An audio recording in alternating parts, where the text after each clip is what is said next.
Hello everyone and welcome to another Starcraft2 video. So for this one we are continuing the Starcraft2 Gauntlet series. So this is a Gauntlet tournament for all the bots on the SC2 AI Arena ladder. Last we left off we saw the Fire take out Roach and Llama-Gate. Yes, that's correct, I think. No.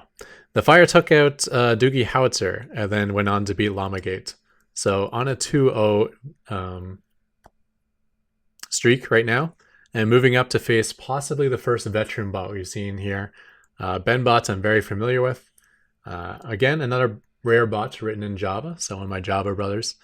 And we'll see how he can handle the cheese out of Fire. So with that said, let's just hop right into it. First, we'll see if there's any information here. So yeah, written by Blossier and no biography, but I think I got a good sense. We'll probably see some bio of him, maybe some late game battlecruiser. I would expect a defensive 2-base setup and see how it goes, I guess. So let me just load up the replay here. The winner of this match will move on to face Bombshaker, who is the original Mass Raven bot. It was not my own. It was only in watching Bombshaker that I finally convinced myself the Ravens might be decent in bot battles. For shame, huh? Anyways, this one will be on Death Aura. And spawning in the top left, we have the Red Terran. It is Fire. Meanwhile, the challenger in the bottom right, it is the Blue Terran. Benbot version 3. So let's see what we got out of these guys. This SCV went over here for some reason and then ran away. Okay, just to make a depot. Meanwhile, it looks like he's just kind of scouting around. Probably looking for proxies, which might be a good idea versus this guy. Oh, will it get spotted? Bring out the vision. Yes. Does catch the SCV. And we got a drilling fight. And this is not good news for the Fire. Obviously, we were probably unsure. Like, I'm fairly confident I knew which is the better bot, which is Benbot BC. But you never know when you're facing a strong cheese that, you know, the cheesing bot is never the better bot for the most part, but it doesn't mean it's not going to win. However, with that said, the second SCV is making it across, and this guy is getting unscouted. So no proxy first racks, but we do have the proxy second racks. Or so we thought. Looks like the SCV scout was not done his job. He's like, let me go back and test this again. Losing track of the SCV, but he is pulling 3 more workers. This should be more than enough, I would think. Yeah, it looks like they really want to attack the worker, but they got stuck on the structure. Even if all 4 of them attacking the structure, that would probably be just as good. I wouldn't get any units out before dying. With that said, he is finishing his first Marine and building a bunker at his natural. Meanwhile, 2 barracks going up at home for the Fire. So the Fire is not, that's not the end of his fight, you know. There's more to this bot. We did see a transition out of this bot in the past. In this last victory, it was actually moving into multiple barracks, reactor barracks, stim, combat shield, factory, hinge bays. So it has a developed game beyond just proxy racks and go.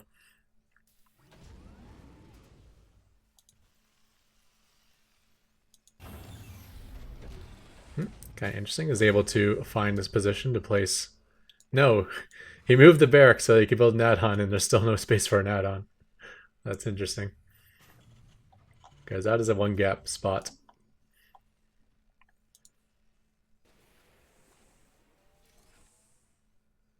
Yeah, so combat shield's on the way. Now the Fire is lacking in a lot of resources now, so I'm not sure if this barracks will figure out what's going on. We'll have to see once he gets the money for it. However, he is expanding, and expanding before Benbot, even though Benbot took this bunkered natural position. Benbot's floating quite a bit. There we go. Finally throwing down that expansion base. Meanwhile, in his main, we do have Marines coming out one at a time, and a factory that is unused at the moment.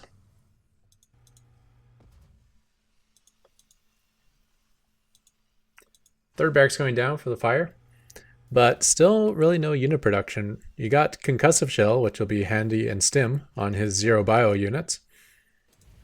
I don't think he'll get punished for this, just based on the position we see here out of Benbot BC with the bunker and Widowmine defense. Some Marines looking for drop play, looks in the back. So yeah, Fire is able to get away with taking an expansion, getting tech, adding production, all while building no army. And if you can do it that way, that is the way to do it. It's just typically not safe. But in this case, it's, you know, it's working out for him. Although that's a lot in production. 1, 2, 3, 4, 5 barracks so far. And a factory. Interesting. Meanwhile, at home, Benbot is still building up some reinforce, so it looks like he kind of saturates his bunker, and then the rest go into the main base, creating little raindrops of moving commands all over the place. What are these? These are actually patrol commands. That's not how patrol works. You don't have to micro patrol. Yeah, so Benbot is a little bit better at floating the structure to find a position for an add-on. So able to get that tech lab, which I assume is going to be for stim and combat shield. Meanwhile, we do have a tech lab starport. And knowing Benbot, I'm going to guess that probably means battle cruisers are eventually going to be on the repertoire here. But I think I've seen Banshees out of Benbot. I think I've seen Ravens out of Benbot, so it could be anything. Is this his other bot, his original bot, Benbot BC, is so known for the battle cruisers. I suspect that if you make another Terran bot, you can't throw away that code, right? You gotta put it to good use. So this is what Benbot is kind of known for, building up a serious defense in front of his main base. So if an opponent just tries to face smash it, they pay the price. This is something that's also difficult to do as an author, especially with Java, is that it's very hard to figure out where this is. This sort of choke point, right? We have we can look at any point on the map. We can see whether it is a pathable point or an unpathable point. But then you kind of got somehow accumulate all that into enough information to say, hey, here's a choke point. And Benbot does an okay job at that. But sometimes you'll see that the bunkers are in the vicinity of a choke point, but maybe way off to the side somewhere.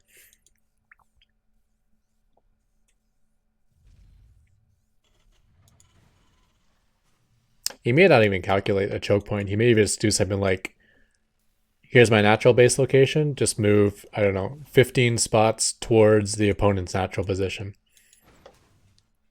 And on many maps, that'll hit the choke point perfectly. And then on many other maps, it'll make it in a terrible position. So could be something like that. There is in the Java API, there's a built-in query to query all the expansion locations. And I've actually rewritten it. I haven't actually added it to the API yet. And it needs to be rewritten because this can happen. This is a misplaced command center. And I would say that query is like 85% accurate at calculating this position. But yeah, this is one of the examples where it's not. So unfortunately, that's going to really reduce the mineral mining and even the gas mining. 3 SCVs on this gas is going to be nowhere near fully saturation. Meanwhile, we see some really full production tabs here. Both guys going for a lot of stuff. We're seeing medevacs out of the fire. 1-1 upgrades are just about to complete, which is nice.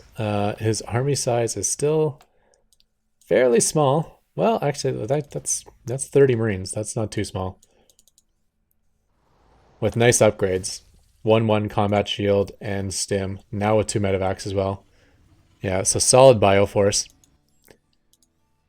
Not too shabby for Benbot either. Let's just bring up the units tab here. We can see a tank, 3 marauders, 25 Marines versus 40 Marines and 2 medevacs. Also got a couple of Widowmines for Benbot and obviously the couple bunkers.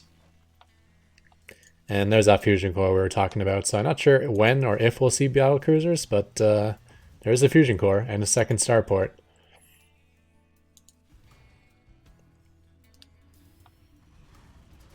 So quite the passive game for the moment, but you can already see, like if we came straight to this game after watching the very first game in this series, you can already see the difference in bots, right? We have orbitals calling down mules, we got expansions, third bases being taken, we got tech, we got upgrades. Really starting to use the full repertoire of the Terran Force. We got SCV production that keeps going, right? There's none of this stop at 20 SCVs or something.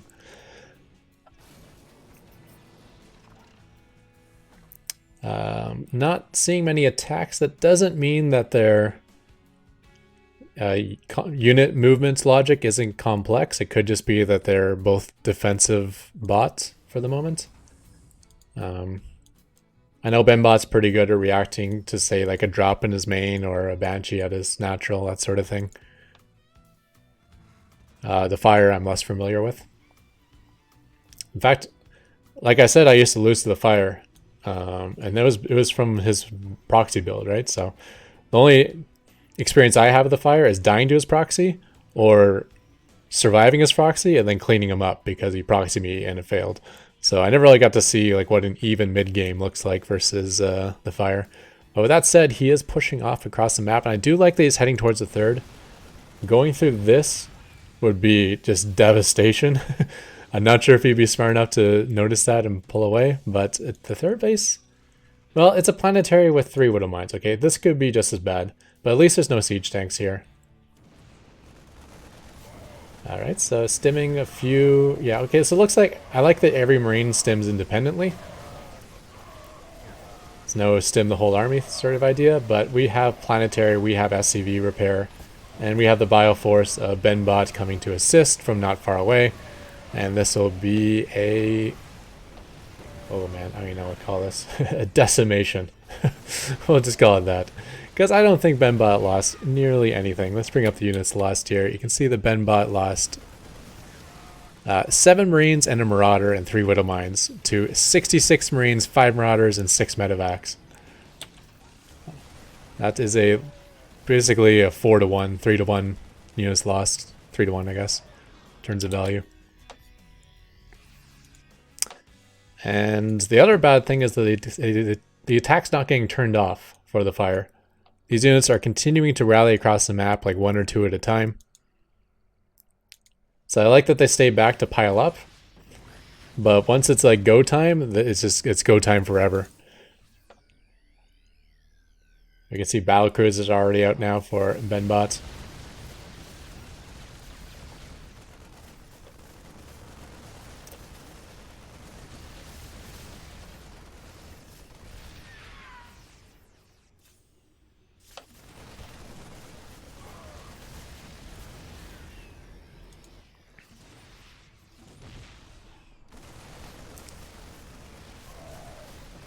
And yeah, it looks fairly one-sided. So there is one thing that my bot's known for and Benbot's is known for, and that is long games. I think it's with my bot is because I always choose defense over offense if there's 2 options. But with Benbot, he chooses defense over nothing. So sometimes he'll just max out and sit at home for 5 minutes with not an attack. So I'm not sure if that'll be the case here, but I would say this game is over. But we have a 3-base Terran here, which is not anything to scoff at for fire. And if Benbot doesn't decide to go push towards victory, which I suspect he won't, then, you know, maybe the fire rebuilds. Maybe he takes a much better engagement the second time, and all of a sudden we got a close match again. And it does look like, even though there's a trickle of units going across the map randomly, yeah, like it seems like the Marauders are still on go command, but the Marines aren't. Okay, now come the Marines finally. Hopefully the Medevacs retreat once they run out of things to heal. Yes, that's good. So one of them survives, and now we got a couple Medevacs to stim Marines, and this is something that might be able to deal with these siege tanks. We got 3-2 upgrades, which is awesome. To be 3-2 at the 13-minute mark is very, very solid. Upgrades is something even though some of the best spots lack. And when you think of how aggressive the fire is, you wouldn't think you would consider upgrades as a priority. Usually if you're like an all-in bot, you don't want to get upgrades because upgrades are terrible with all-ins. They only pay for themselves as the game goes longer. So not a terrible fight he took there. You know, he kind of pushed back Benbot on that first engagement, but he didn't get any of the battle cruisers, I don't believe. And Benbot is now up to a 4th base and a 5th base. Better tech. Way behind on upgrades for his bio, being 0-1. BCs are a little bit better at 1-1. 3-3 is now complete for the fire.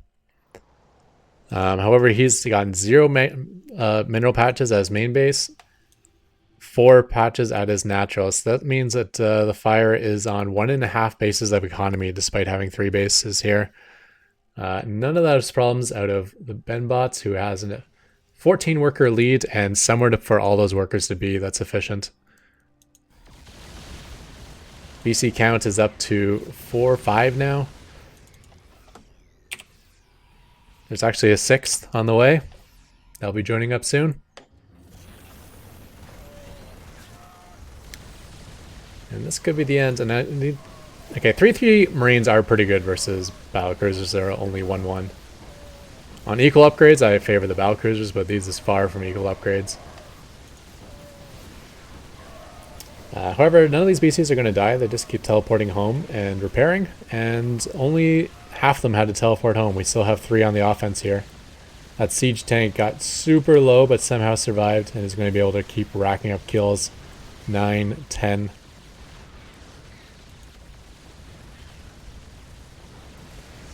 And yeah, like the army supply now is 113 versus 21. So, and this 21 is trickling to its death. A lot of it's in medevacs, which, you know, are great, but not when there's nothing for them to heal. I think I'll go ahead and speed this up. It appears that this is going to be a victory for our blue Terran. The fresh base is down now, and the money is being spent on canceling command centers. It's almost be better if he lost his workers, so he wouldn't keep wasting the money on canceling more and more CCs.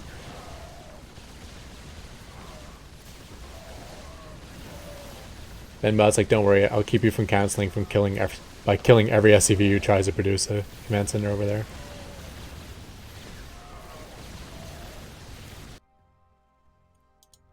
I guess still a lot of army supply is at home. Things like widow mines, siege tanks, bunkered marines. Because his force doesn't look too large, considering he's at 113 army.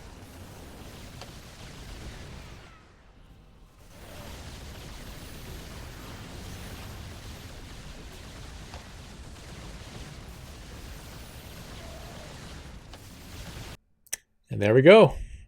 Solid win by Benbot. Yeah, so I think that's probably the most advanced game of Starcraft 2 we've seen thus far, and it's probably only going to get better from here. So we are, look where we're at, 18 minutes into this. We can do one more match, though it will be a Benbot match, so I'm guessing it won't be a quick one, but I still think we can fit one more game into this video. So congratulations on Benbot version 3 taking out Fire. And we'll be going for a second win versus, oops, let's bring it up here, versus Bomb Shaker. So Bomb Shaker is a mass Raven Hellion bot. Named by my 4-year-old son. Congratulations, your 4-year-old has given a better name to this bot than half of our bot author community. See, the problem with bot authors is they're programmers. And programmers just think too descriptively. It's like they describe their bot, they write a description, and they make it out of their name.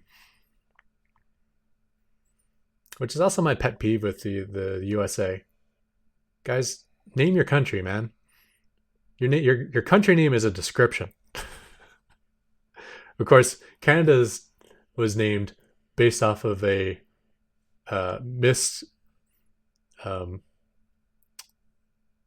mistranslation, We thought the natives were describing the nation as Canada, but apparently that was just the word for their village. I'm getting way sidetracked here. A very basic bot that is going to require a lot of development. Oh, okay. Look at the homage there. Bot is based on Ketrock's Master Haven build. Well, there you go. And I based my Master Haven build on Bomb Shaker's Master Haven build.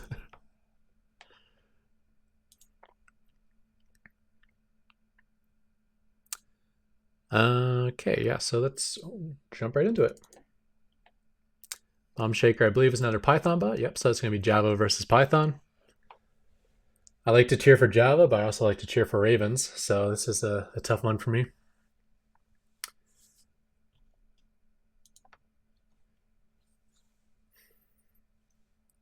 So my original reason for not attempting Mass Raven, I was just thinking the way bots can micro their units. It's like, what if you just always back out of range as soon as someone places an auto turret? You get so little value of auto turrets. But there's a couple things I didn't consider. One is that as soon as you place an auto turret, you can target the best unit, which makes auto turrets like 5 times better than using it as a human. To be like immediately able to like gun down all the SCVs repairing the planetary, or to put it down in front of broodlords and never actually shoot a broodling. Always be shooting real units. Makes them so good. The other thing I never considered is that a lot of bot authors have never considered auto turrets as something to code against, or even to consider ravens as an offensive threat. Usually ravens are just used to detect in the bot world. So there's some meta game advantages as well. Anyway, spawning in the top right, we have the red challenger. It is Bomb Shaker. And in the bottom left, we have the returning King of the Hill. It is BenBot version 3.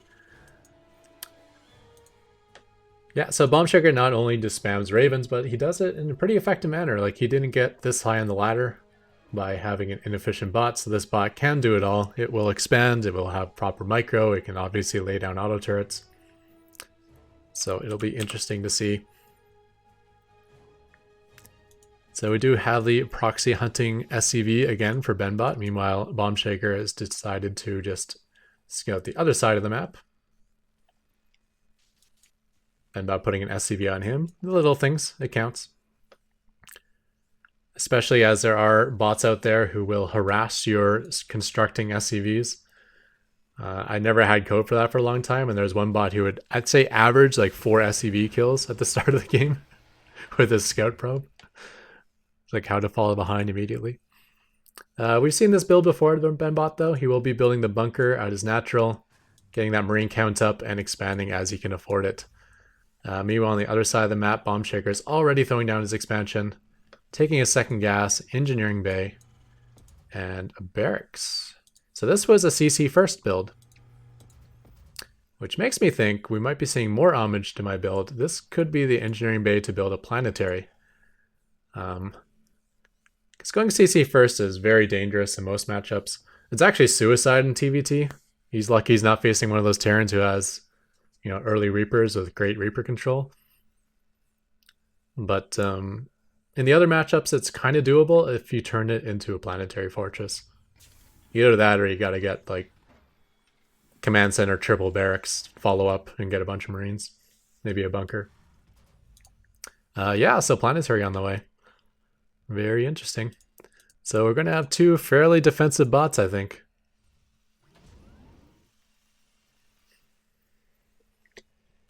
And when you have 2 very defensive bots, all of a sudden the value you get out of auto turrets kind of becomes stronger and stronger. Right? If you're not having to defend and the Raven energy kind of constantly rebuilds for free, then you kind of have like an infinite army supply of auto turrets as the game drags on. So we're going to need to see BenBot probably go on the offense. I don't think he jumps his battle cruisers with this build, but he certainly pushes out once he gets to that max supply with battle cruiser. We saw that last game.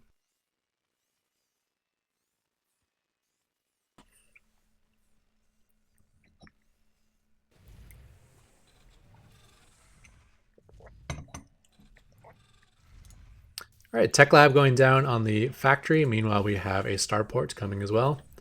Handful of Marines in the main base. Missile turret going up in the main. Not in the material, at least not yet. A single turret or spore crawler or cannon in each of your mineral lines is a good way to deal with a whole bunch of stuff you probably didn't think of. Harassing oracles, banshees, even drop play.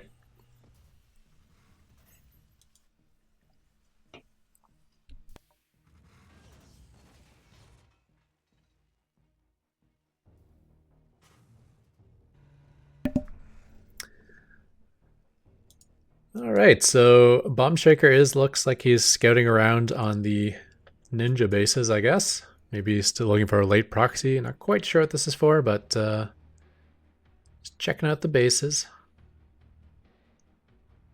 All queued up, so he's going over here, then there. There. So I think he's just checking out all the bases. Yeah, all the way up until Benbot's third. I don't think the SCV will make it that far. Meanwhile, we see Cloak on the production tab. So that's interesting. This is not going to be like a Raven opener. It doesn't appear. So maybe it's Cloak Banshee into the Ravens, or maybe we won't see the Ravens at all. This could be something new at a Bomb Shaker.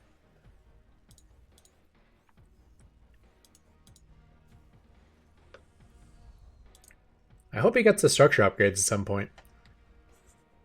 When you're going planetary auto turrets, that's super important, right? You get the extra range on the auto turrets and the planetaries and the missile turrets.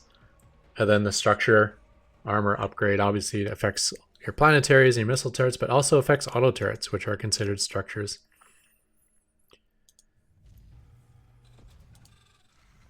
Getting that same defensive front over here. Worker lead for Bomb Shaker. Probably mostly to do with taking his natural base sooner. Third is on the way. Maybe slightly late, but not too bad. He's a little oversaturated at these bases. Maybe if he took the last gas geyser, that would help a little bit. But at this point in the build, you can see he's got 600 gas and 0 minerals. So yeah, he doesn't need the gas at this moment. But that's probably mostly because he's double expanding. You probably could have taken that fourth gas earlier and just single expanded.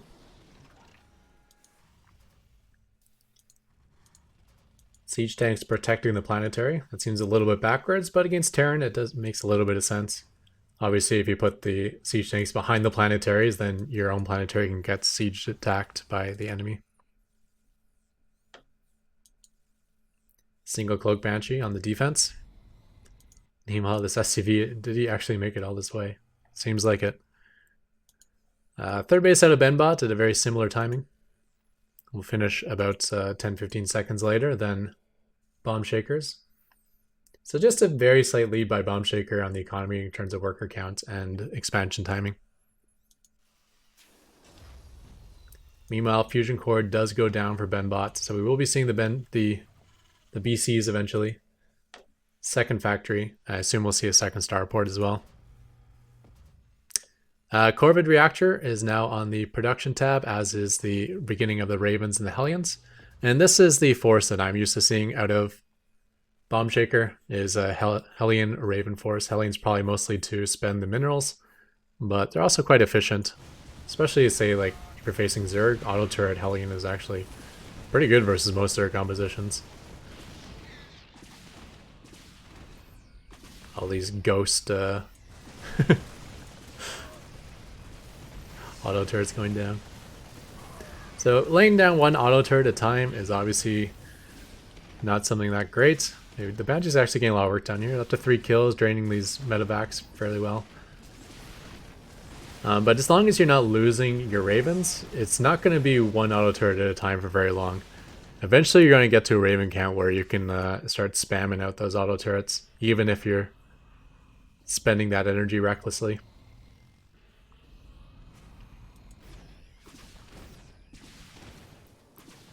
With my bot, I do spend the energy recklessly. If I see a single Marine, I'll throw down like 30 auto turrets to try to kill it. But I do have some more complex code. Like for instance, I keep my Ravens on the defense until I have enough energy, and then I move out on the offense until I drain all that energy, and then I go back to the defense again. and that allows me to like much more likely to throw down mass auto turrets in a real fight.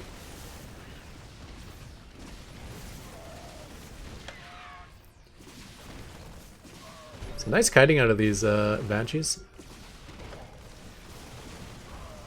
Banshees with proper kiting are so good versus Marines, even if the Marines have stim, even if the Banshees are detected.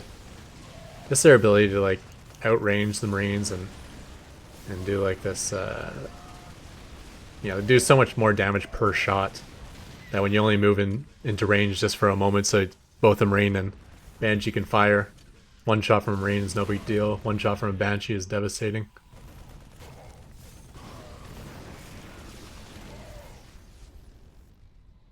So Unit's loss probably looking nice for Bomb Shaker here. Yep, he's up about 2-1 on the Unit's lost.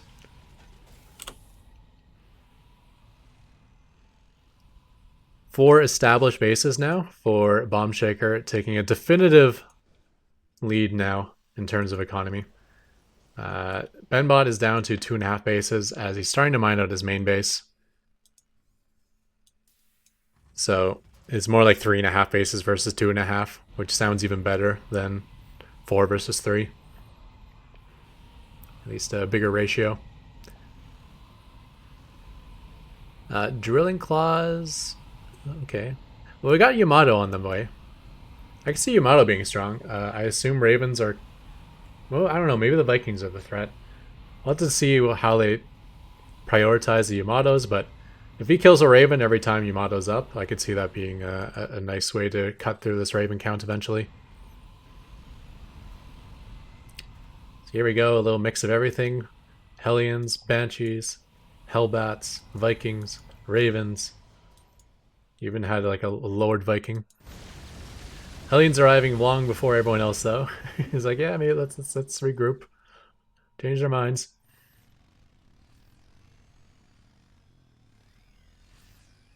Actually not seeing any Ravens on the... Oh no, 3 Ravens on the production tab. Take it back.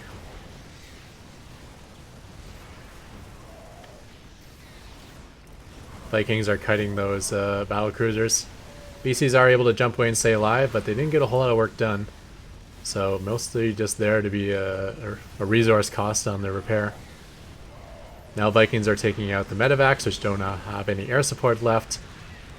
And even cutting through these bunkers, but now we are hitting the the point of contention here. This is a solid defensive point for Benbot PC, missile turrets, siege tanks, widow mines, bunkers, repair.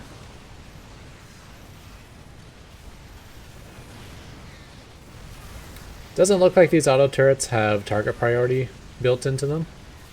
Well, maybe. They did kill an SCV there. Looks like they're shooting at the bunker though, rather than shooting at the repairing SCV or something easier to kill, like the siege tank or widow mines.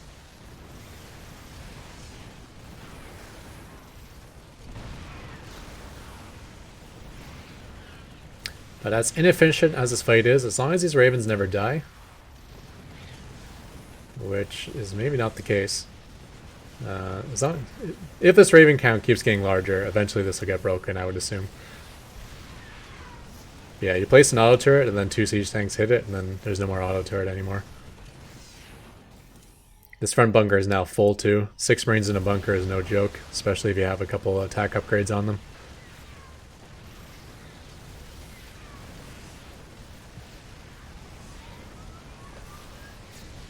Okay, so it looks like the Yamato is saved for the Vikings, which isn't a terrible use of Yamato cannon. And it does help keep the BCs alive, as Vikings are a greater threat to the BCs than Ravens are. But just not as valuable as killing a Raven. Both in the cost and also in, like, you know, the potential. But huge air support superiority victory here for Benbot. He's able to push these back, getting a whole bunch of Raven kills. Somehow the Viking count has just disappeared for Bomb Shaker, and all of a sudden this match is completely turned around. I mean, he doesn't own the ground, but with battle cruisers it doesn't matter.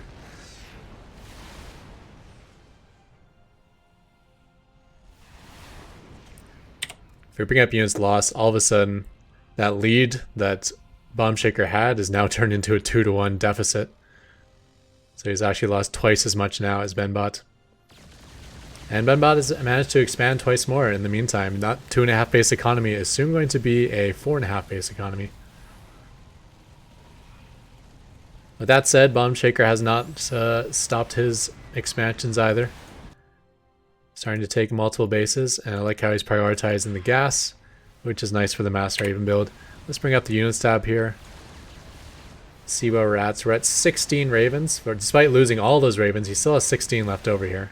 But every time he dives into throw down auto turret, he's getting cleaned up by these Vikings.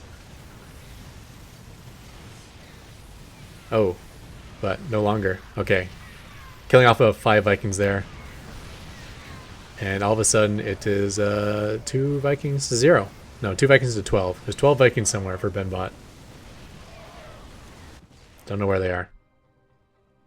Here they are. I guess they all just spawned. Or they were repairing. Yep. This is something a lot of us Terran bots do. I think I was the first one to start this. I don't know.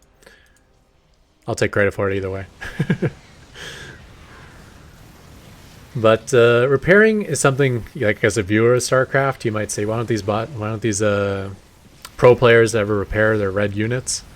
And there's many reasons for it.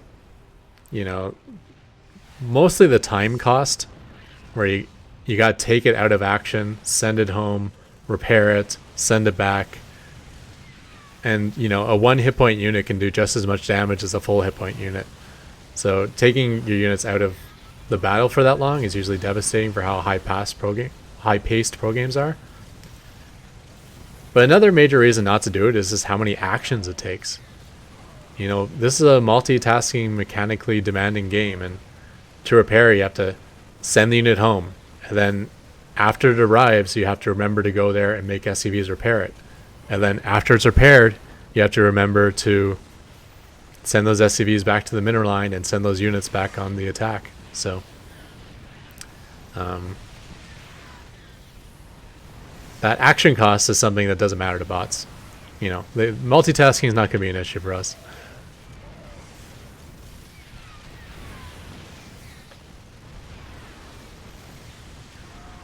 Alright, so getting some auto turrets down in range of these Vikings and siege tanks. I think maybe he got nothing. I thought with 4 or 5 auto turrets we would have gotten a couple kills, but the damage got spread around and there was repairing SCVs. I think he probably got a Viking or 2 over here at least. That's something.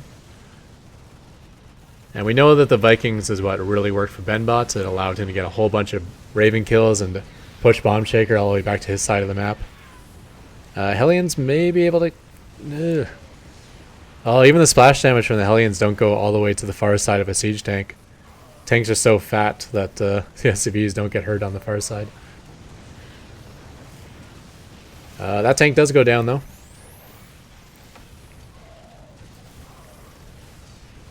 Yeah, up to a 24 Raven count. We're at the point now where you can see the auto turrets are pretty constant.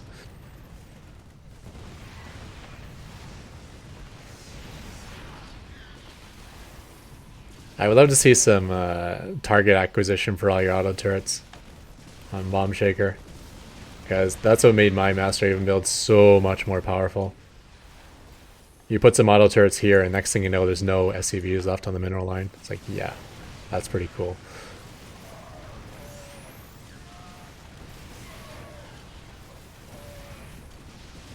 And we do get all the information about enemy units, so you can look at the value of the unit, you can look at how many hit points remaining the unit has, and make your own little calculation on how to choose the best unit to kill.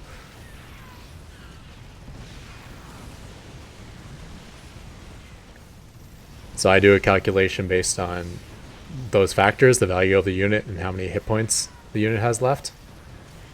And then I give a little bit of a bonus to workers, because workers are worth more than their actual value.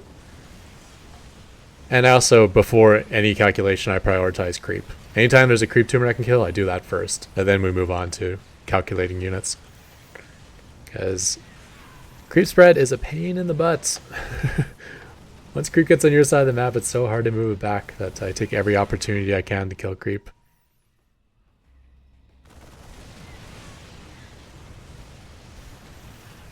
So perhaps this bunker will go down. Nope, the repair is holding up. Ravens are taking some punishment every time they come into range. Hellbat's getting a couple worker kills. It's nice. Perhaps the first bunker goes down. Step 1 to breaking this? No, there's just too many SCVs.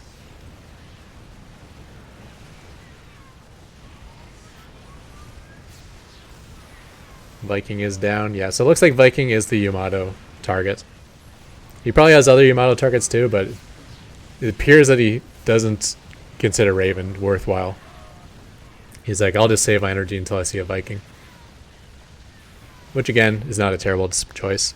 And against a typical bot that just uses Ravens for detection, and not really for any sort of offense, it's probably a smart choice.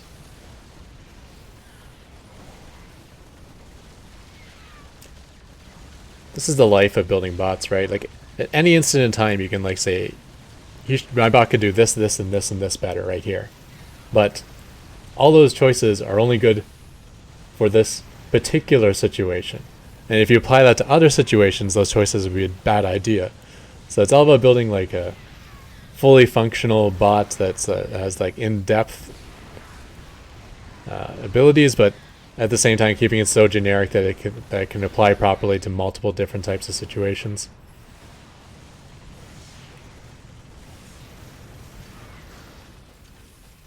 And that's the cool thing about bots, you know, like it's a whole different metagame where the simplest decisions can be almost impossible to script into a bot, and the most impossible micro is made possible within bots. So it has this huge disadvantage, this huge advantage, and all of a sudden the whole meta of Starcraft2 changes. You know, like splash damage is all of a sudden not as powerful as it used to be because bots can instantly like run away from the radius of the splash, whereas kiting units are super strong. Like, you want to kite with 17 cyclones? Good luck as a human, but you can do that with a bot I mean. So yeah, breaking through this impenetrable front line. What used to be like 3 tanks, 3 bunkers, multiple Widow mines has now been broken through, and a whole bunch of SCVs just go down to Blue Flame Hellions. Everyone's on top of the upgrades. We got 3-2 upgrades on the Sky for Benbot. Meanwhile, 3-2 on the ground, and if I can find a Viking, 3-3 on the air. Yeah, so more or less full mech upgrades for both.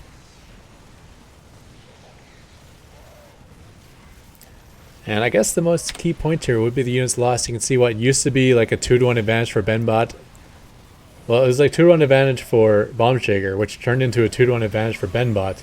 And now all of a sudden it's back to even again, which means it's been going really well for Bombshaker of late. This front line is kind of getting rebuilt. We got another bunker getting set up, and the SCV repair is still on point. So that's going to be a tough place to break. Same with the planetary is going to be tough to break. Just realized I left the time up. I was looking over, there's like, could this be like a full 1-hour game or something? It's like, whoops. I think I was doing better on that on this set of videos. I was keeping that hidden. You guys have to just try not to look, I guess. And I'll do my best on my part. Although I don't think it takes too much away from the game, knowing when it ends. Either way, it's how you get there. That's the important part, I guess.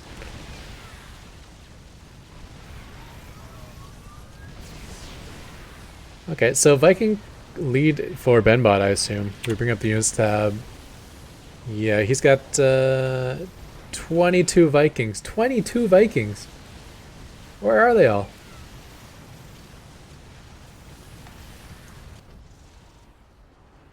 He's having to repair them all, I guess. Yeah, a whole bunch of them need repairs. But we saw what happened when he got a huge Viking lead before. He was able to not only push Bombshaker back to his side of the map, but kill like half the Ravens in the process. And now we're seeing this again. One Raven goes down, and the push is happening. Another Raven barely surviving. Another one goes down. Now his 22 Vikings looks more like 5 because the majority of the time they're getting gunned down by auto turrets and having to retreat to repair. So they either die or they have to go back to repair bay. Either way, they're out of action.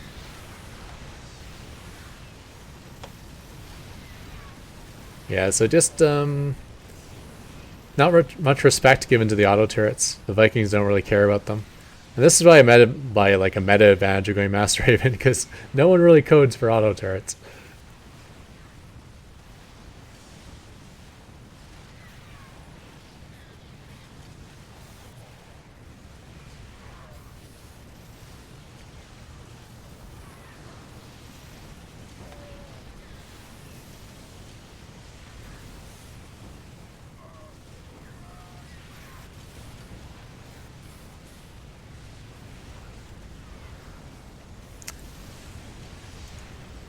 Oh, breaking through. The planetary did finally go down. I think there's been a ton of workers lost too recently. Let's check that out. Yeah, 140 workers lost for Benbot. So Benbot has no mineral bank. Yeah, so I bet all those Vikings are constantly in the repair bay because there's no money to repair them. These BC is a jumped home. They require a ton of money to repair too. A whole bunch of SCVs trying to repair and they can't. No minerals at the main, natural, or third. Fourth base is down, which means we just have 2 SCVs on minerals here to provide all of the mineral support, and one of them decided to go on a little trek. And this one's assigned to repair. So yeah, I think with the lack of mineral income, this will be a slow but sure victory for the Bomb Shakers. I'm just going to go ahead and speed it up. You guys do come to this channel for the planetaries, so enjoy.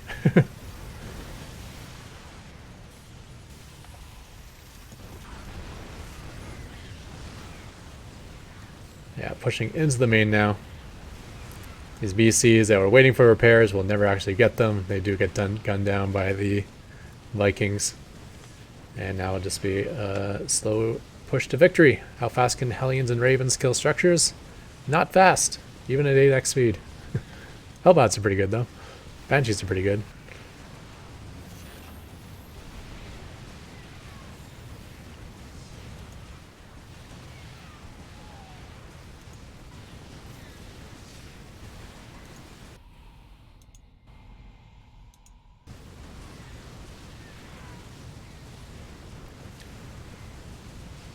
Just making sure there's no crash. We do still have these Vikings live back here.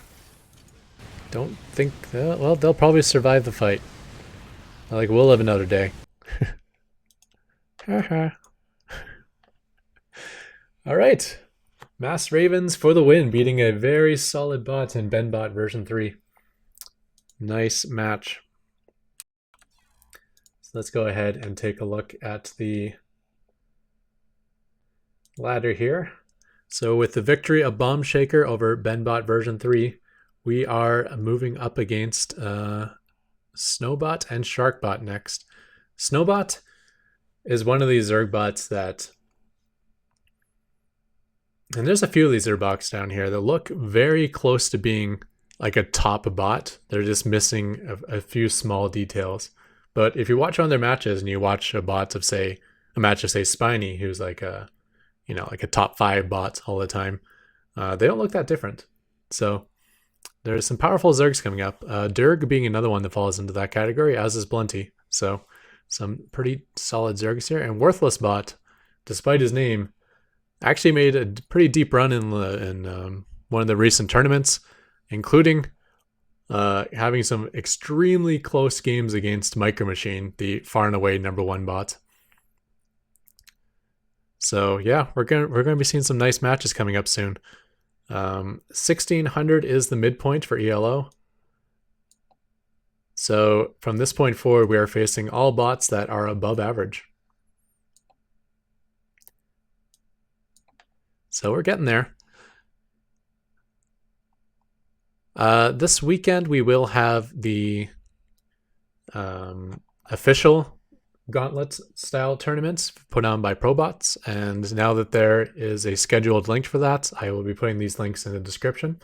So you can click on the link in the description for the ProBots top 8, where we get to see the unbeatable Micro Machine, myself, Spiny, the #1 Zergbot, Dominion Dog has come out of nowhere as a top Terran, although I think he's actually going to bring, instead of Dominion Dog, he's going to bring Mixed Breed, both by the same author.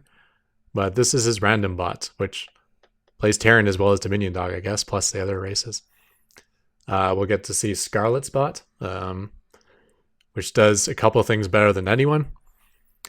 Genzi bot, which doesn't look like any other Terran bot. In fact, he looks more like a human Terran player. So he's really able to do some really cool things and advanced things. Even though he's not number one on the ladder, he can do certain things better than anyone else. So it'll be really interesting. The Harvester is probably far and away, well, not far and away, but probably the best Protoss bot. So yeah, it'll be a good series. So yeah, starting with this video, or if you're checking in a following video, you can click on the link below and there'll be a little, scheduled icon you can click on, and then they'll let you know when the ProBot showcase starts. And I believe that is on this coming Saturday. And it'll be NA afternoon, so it'll kind of work whether you're NA or EU time zone. Anyways, with that, I mean, next matches we will be watching will be, where the heck did we leave off? Bomb Shaker will be up against Snowbot next, so stay tuned for that in the next video. Have a good one, everyone, and I'm out of here. Goodbye.